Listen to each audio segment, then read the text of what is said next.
Commissioner Gopal గారికి, PV Srinivasarao గారికి, వైష్ణవ్ గారికి, మూర్తినాథన్ గారికి, స్థానిక జిల్లా కలెక్టర్ జైన్ గారికి, జిల్లా ఎస్పీ నారాయణ రెడ్డి గారికి, ట్రెడిషనల్ కలెక్టర్, వివిధ ప్రభుత్వ ఆర్గనైజేషన్స్ వచ్చిన అన్ని శాఖల పేరులందరికీ ఇక్కడ ఉన్న మీడియా ప్రతినిధులకు వాళ్ళకి నమస్కారం.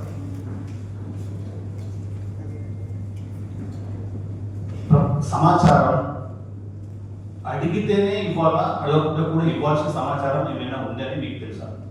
ఎవరు చెప్పగలరు? ఇదంతా కూడా ఆల్రెడీ సీనియర్ ఆఫీసర్స్ ఉన్నారు. కూడా ఆల్మోస్ట్ ఇప్పటికీ వాళ్ళు వివిధ హోదాల్లో పనిచేసిన వాళ్ళు, ఇప్పుడు పనిచేసిన చోట ఇంతకుముందు కూడా పనిచేసిన చోట ఉంటారు. ఎవరికైనా ఓన్లీ సమాచారం అడిగితేనే ఇవ్వాలన్నా, లేకపోతే ప్రతి సమాచారం కూడా దాచుకోవచ్చు, లేకపోతే స్వచ్ఛందంగా వేయించాల్సిన సమాచారం ఏమైనా ఉందా? ఎవరైనా చెప్తారు? చెప్పాలి. ఒకరు ఎవరైనా చెప్పండి. ఎవరైనా ఫాలో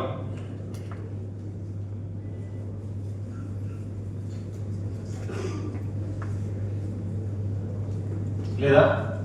చెప్పండి. ఆర్గనైజేషన్ సెటప్ గురించి మొత్తం మా సృజన్ చాప్టర్లో చెప్పాలి.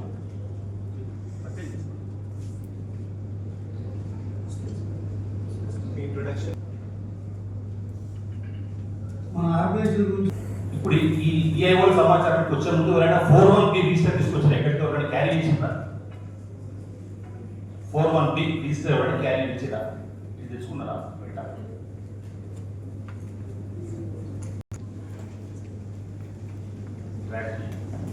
ఇదే అంటున్నాం. ఎందుకు అంటున్నాం అంటే, ప్రభుత్వ ఉద్యోగులుగా మీరు మీ విధులు నిర్వర్తించడం ఎంత బాధ్యత, మీకు ఎంత బాధ్యత ఉందో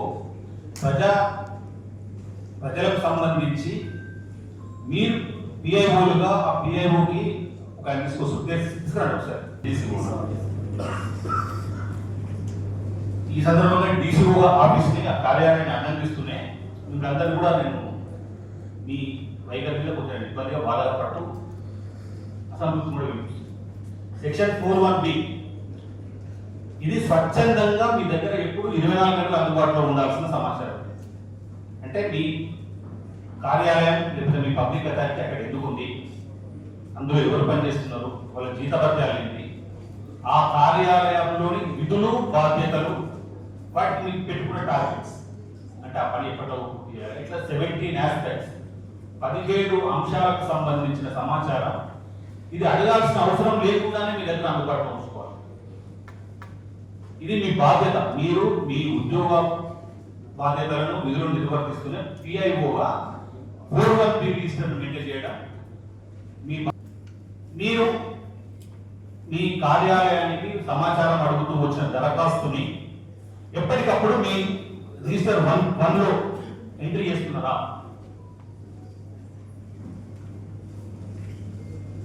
రెండోది అప్లైట్ అథారిటీ దగ్గర రిజిస్టర్ 2 వీటిలో కూడా మీరు ఎంతైతే ఎప్పుడైనా చేస్తున్నారు, అంటే మీకు దరఖాస్తు ఎప్పుడు వచ్చింది, ఇన్ఫర్మేషన్ ఎప్పుడు ఇచ్చిండ్రు, ఇన్ఫర్మేషన్ ఏమి ఇచ్చిండ్రు, ఆ ఇన్ఫర్మేషన్ గడువులో ఇచ్చిందా, ఇవ్వకపోతే మీరు 6 కింద ట్రాన్స్ఫర్ చేసిందా, ఈ రిజిస్టర్ 1, రిజిస్టర్ 1, రిజిస్టర్ 2 ఈ మూడు కూడా మీ మధ్యన అప్లైట్ అథారిటీ దగ్గర రిజిస్టర్ 1 పిఐఓ దగ్గర, 41B దగ్గర.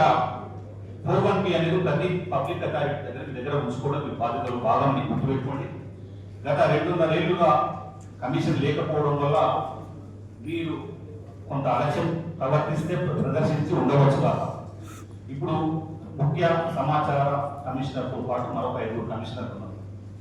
పూర్తిగా ప్రభుత్వం అమలు చేస్తున్న పథకాలు కానీ, లేకపోతే మీ పనితీరు కానీ, ఇవన్నీ కూడా ఎప్పటికప్పుడు ప్రజలకు అందుబాటులో ఉంచితే మీరు సమర్థవంతంగా పనిచేసినట్టు, మీరు నీతివంతంగా పనిచేసినట్టు. సమాచారం దాచిపెడితే దాని మీద చాలా ఎండం కదా. ఎప్పుడైతే మీరు సమాచారం దాచిపెడతారో అందులో ఏదో దారి ఉన్నట్టుగా అనుమానం వస్తుంది. కాబట్టి సమాచారాన్ని దాచి ఉంచాలనే ప్రయత్నం కానీ, పిఐఓలుగా మీ రెస్పాన్సిబిలిటీస్ని కానీ ఎప్పుడు ఎక్కడ అలక్ష్యం చేయొద్దు, నిర్లక్ష్యం చేయొద్దు. ఇప్పుడు 6 కమిషనర్లు ఎప్పుడు ఏ శాఖ ఏ ప్రభుత్వ అథారిటీని అయినా సందర్శించే అవకాశం ఉంటుంది. ఇప్పటికీ ఈ రోజు నుంచి మీకు అలర్ట్ చేసిపోవడం లేదు. కమిషనర్ ముఖ్యంగా మన సిఎస్సి చంద్రశేఖర్ గారి నేతృత్వంలో మొత్తం ఫుల్ బెంచ్ గా వచ్చిన పెట్టి దీన్ని మీరు సీరియస్ గా తీసుకుని ఎప్పుడు ఏ కార్యాలయానికి ఏ కమిషనర్ అయినా రావచ్చు, దాంట్లో ఏ చిన్న తప్పు జరగకుండా చూసుకోవాలని కోరుకుంటూ అండ్ రిక్వెస్ట్ టు కలెక్టర్ దీని మీద ఎప్పటికప్పుడు అట్లీస్ట్ 1 month ఆల్టర్నేట్ మంత్ అయినా సరే ఎప్పటికప్పుడు రివ్యూ చేసుకుని ఏ శాఖకు సంబంధించిన సమాచారం ఎట్లా పోతుంది, లేకపోతే వాళ్ళ పిఐఓ రెస్పాన్సిబిలిటీస్ ఎట్లా ఉన్నాయి అనేది కనీసం ఆల్టర్నేట్ మంత్ అయినా ఒకసారి రివ్యూ చేసుకుంటే మీరు కొంత ఆడుకుంటారండి మీరు అనిపిస్తున్నది. Thank you one and all.